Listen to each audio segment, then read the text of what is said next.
ঘুরতে যাওয়ার সময় মানে কী নিয়ে যেতে হয়। ছেলের সময় আমি এগুলো নিয়ে যেতাম না, কারণ ও খেতো না বললেই চলে, ও না খেয়ে ঘুরে বেড়াতো। কিন্তু মেয়ে খায় টুকটাক, আরও বাইরে সব কিছু আমরা যেটা খাই ও খায়, ওকে দিই, অভ্যাসটা করি।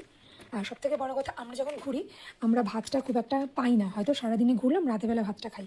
এবার মেয়ের খেতে তো আর সেটা হয় না, ছোটো মানুষও, ওকে তো খেতেই হবে। সেই জন্য ইলেকট্রিক কেটেল, এটার মধ্যে জল গরম হয়, তো আমরা এটার মধ্যে ভাত, সবজি, আলু, গাজর এগুলো দিয়ে একটু ফুটিয়ে নিই।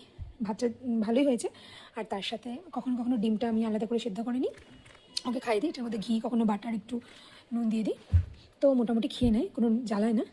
শোনো মা, হাঁ করো হাঁ করে হাঁ করো, এই কুটুবুড়ি কুটুবুড়ি কুটুবুড়ি খেয়ে নিয়েছি। ও ভাতটা খেতে ভালোবাসে আর সবজিগুলোও খেতে ভালোবাসে, সেই জন্য ওর জন্য এইরকম করে দিই। সকালবেলাও করে দিই, টিফিন বক্সে করে ওটা নিয়ে বেরোই, আর রাস্তাতেও টুকটাক খেয়ে নেয়। আর তার সাথে রাতেরবেলা এসে বসিয়ে দিই, হয়ে যায়।